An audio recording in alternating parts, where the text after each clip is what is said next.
tanya kepada adik ini. Adik ini sarjana teologi. Iya, betul. Oke. STT mana? Nias. Kita di Tangerang. Oke, baik. Artinya Anda punya legalitas untuk berbicara lebih jauh tentang Bible. Jadi, Bung, ada nggak di antara yang Anda maksud Rasul itu pernah mengaku bertemu dengan Yesus, menerima kemudian Injil? Oke. Kalau kita lihat Injil seperti misalnya contoh penulis-penulis Injil lah ya dalam hal ini, ya karena mereka bersama-sama, ya karena mereka sudah ada legalitasnya sebagai seorang murid. Ketika Yesus memilih kedua mohon izin, sama seperti Paulus mengaku di dalam Galatia 1, aku menerima Injil bukan dari manusia, bukan manusia mengajarkan aku Injil, tetapi aku menerimanya dari Yesus Kristus. Ada nggak pengakuan rasul-rasul lain seperti itu? Yes, tidak. Tidak ada. Lalu apa dasar Anda mau menjadi Kristen dengan dasar ajaran mereka? Sementara yang mengajarkan kemudian kekristenan itu Paulus. Yang lain Kita, enggak. oke, kita tidak memilah-milah sih sebenarnya, Bang Juma, dalam arti kecuali ada pertentangan. Dalam arti Injil yang dituliskan oleh Matius bertolak belakang dengan Injil yang disampaikan oleh, kalau menurut kesaksian pribadi daripada Paulus itu sendiri, itu kan ibaratnya itu dia menyaksikan dirinya sendiri, dia jadi rasul bukan karena manusia tapi karena Yesus Kristus, itu kan kesaksiannya. Nah, itu kesaksiannya pribadi lah itu ya, atas dasar daripada bagaimana ketika dia bertemu dengan Yesus Kristus itu sendiri, itu menurut pengakuan dia. Nah, bukan juga berarti kami hanya percaya kepada Injil yang dituliskan oleh Paulus, lalu apa yang telah dituliskan oleh para rasul yang lain kami tidak percaya, ya tidak juga demikian. Oke, Bung. Anda tahu nggak kalau Paulus itu mengutuk Injil Yohanes, Injil Matius? Ya, memang ada dia mengatakan bahwa jikalau ada orang yang memberitakan Injil lain, terkutuklah dia, kan begitu ya. Nah, iya.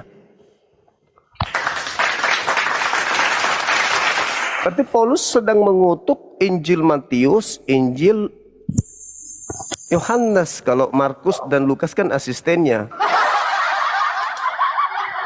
Bagaimana itu? Bagaimana Anda menyikapi sikap Paulus di dalam Galatia 1:8 jika ada yang mengajarkan Injil lain selain daripada Injil yang dia punya, maka terkutuklah dia.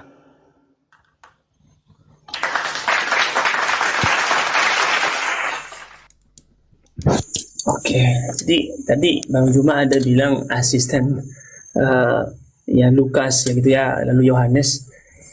Oke, jadi Bang Juma dari ya itu tadi ya, memang Bang Juma ya.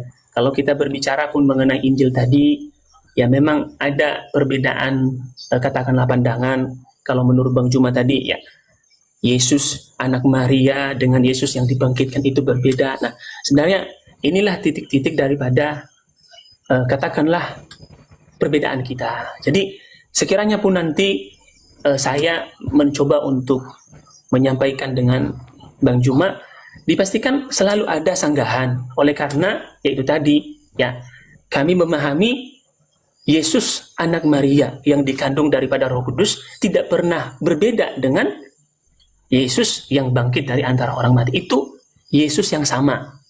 Oke. Nah, begitu. Nah, sementara di sini udah berbeda kita, Bang Juma, gitu. Oke, baik. Jadi itu yang membuat saya agak kurang sedikit. Oke, baik, saudaraku. Jadi gini, Anda sebenarnya tidak sedang bantah-bantahan dengan saya.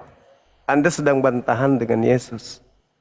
Yeah. Ketika Yesus mengatakan di bumi dia manusia, dia terangkat ke langit, dia manusia, duduk di sebelah kanan Bapa, dia manusia, turun menghakimi untuk kedua kalinya, dia manusia, di surga pun dia manusia.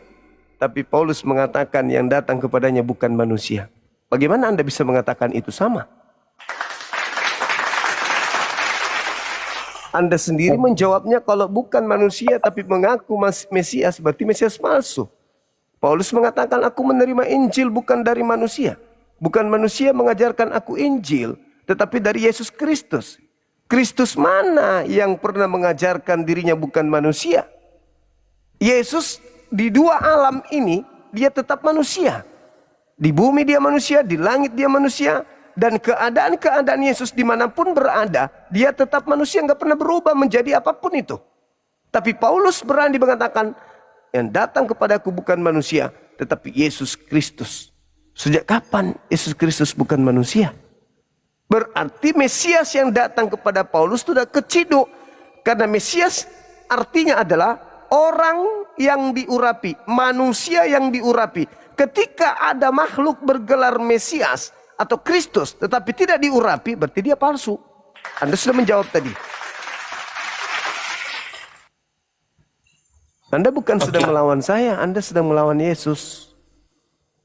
Oke, jadi kalau tadi berdasarkan surat Galatia tadi yang Paulus mengatakan, dia menyampaikan kepada jemaat-jemaat bahwa kerasulannya itu ya bukan atas kehendak manusia. Ya karena hanya manusia itu bukan karena keinginannya sebagai manusia. Nah gitu. Kenapa? Ya itu tadi kalau kita membaca sejarahnya, yang sebenarnya dia pergi untuk menangkap orang-orang yang percaya Yesus itu, ya akhirnya dia berubah. Dan dia katakan itu bukan atas dasar, bukan karena manusia, kerasulannya itu. Tetapi itu dikatakan tadi itu oleh karena Yesus Kristus. Itu sebenarnya kesaksian daripada Rasul Paulus itu, atau Paulus itu sendiri, gitu Bang. Nah, kalau dia misalnya berbicara bahwa dia melihat Mesias, ya artinya dia pernah melihat Mesias itu. Bukan berarti, contoh misalnya ya Bang Juma, setelah Yesus, ini tadi ya, yang saya tadi pernah, yang bilang tadi Bang Juma, mungkin kita berbeda terkait dengan Yesus ini. Ketika Yesus bangkit, dia memperlihatkan dirinya kepada murid-muridnya. Ketika dia memperlihatkan dirinya kepada murid-muridnya, setelah dia bangkit, ketika juga dia memperlihatkan dirinya kepada orang yang berbeda, katakanlah itu kepada Saulus. Pertanyaannya, adakah sesuatu yang salah di sana? Kan Yesus berpesan jangan percaya.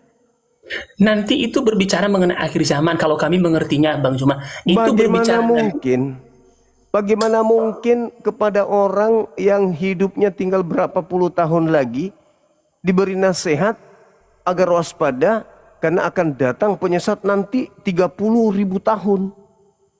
Apakah Yesus itu gila?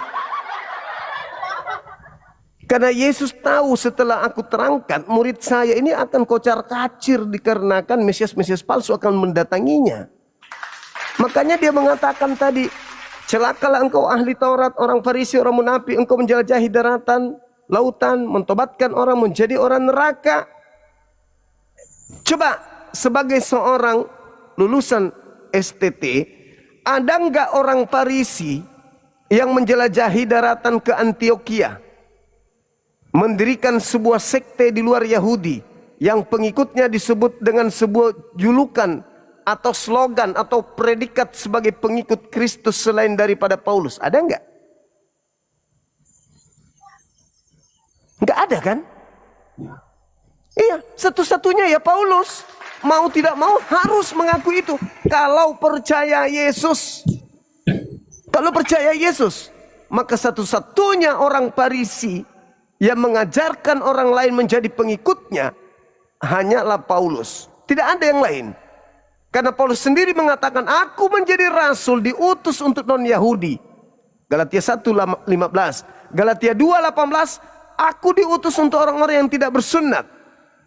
Orang-orang yang tidak bersunat diutus kepada dia.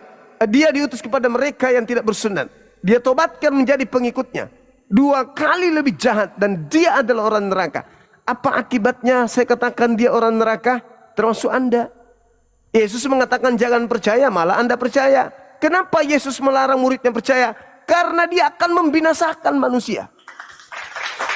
Anda lihat di data nomor 15-nya di 24 itu. Apabila engkau melihat sang pembinasa keji Duduk di tempat yang kudus. Paulus itu menduduki tempat kudus. Apa itu? Mengaku dirinya sebagai penginjil, mengaku dirinya sebagai rasul utusan. Itu tempat kudus, tapi sebenarnya dia adalah pembinasa keji. Membinasakan orang, menggiring manusia untuk mengakui bahwa yang keluar dari kubur ini adalah Tuhan itu sendiri yang nusul menjadi manusia. Coba, apa tolak ukurnya Anda sebagai seorang Kristiani ketika Anda mengatakan keselamatan dari Yahudi? Orang Yahudi masih menjalankan agama Yahudi sebagaimana Yesus menjalankan agama tersebut, dan Yesus tidak pernah menjalankan agama Kristen dan tidak pernah mengajarkan agama Kristen. Apa buktinya? Ini terakhir dari saya. Apa buktinya kalau yang keluar dari kubur itu bukan Yesus? Anda baca Matius 8 nomor 19, nomor 20. Pergilah ke seluruh dunia, jadikanlah seluruh bangsa menjadi muridku. Nomor 20-nya, ajarilah mereka melakukan segala sesuatu yang telah kuperintahkan kepada kamu. Mana perintah Yesusnya? Yang telah Yesus ajarkan untuk menjadi seorang Kristiani. Ada? Enggak ada. Mana ajaran Yesusnya? Yang telah diajarkan untuk percaya kepada Paulus. Ada? Enggak ada. Mana ajaran Yesusnya untuk percaya kepada kitab kanonik dan surah-surah Paulus? Enggak ada. Mana ajaran Yesusnya agar masuk ke gereja, menyembah dirinya? Enggak ada. Mana ajaran Yesusnya agar ibadah hari Minggu? Enggak ada. Agar Natalan? Enggak ada. Agar makan babi? Enggak ada. Agar jangan bersuara? Enggak ada. Enggak ada. Dan kalian sebagai pengikut makhluk yang keluar dari kubur itu melakukan semua yang tidak ada dalam ajaran Yesus. Artinya yang kalian ikuti bukan Yesus, tetapi makhluk ini. Makhluk ini yang kalian ikuti, tapi kalian tidak sadari. Apa buktinya? Nanti di hari terakhir kalian akan bertemu dengan Yesus. Matius 7, 22, 23. Pada hari terakhir nanti banyak orang berseru kepadaku, Tuhan, Tuhan, Tuhan, bukankah kami berseru memanggil namamu, bernubuat, mengusir setan, bermujizat pakai namamu juga? Kata Yesus, pada saat itulah aku akan berterus terang kepada mereka, enyahlah daripada aku tidak mengenal kalian. Kalian semua adalah pembuat kejahatan. Siapa yang memanggil Yesus Tuhan?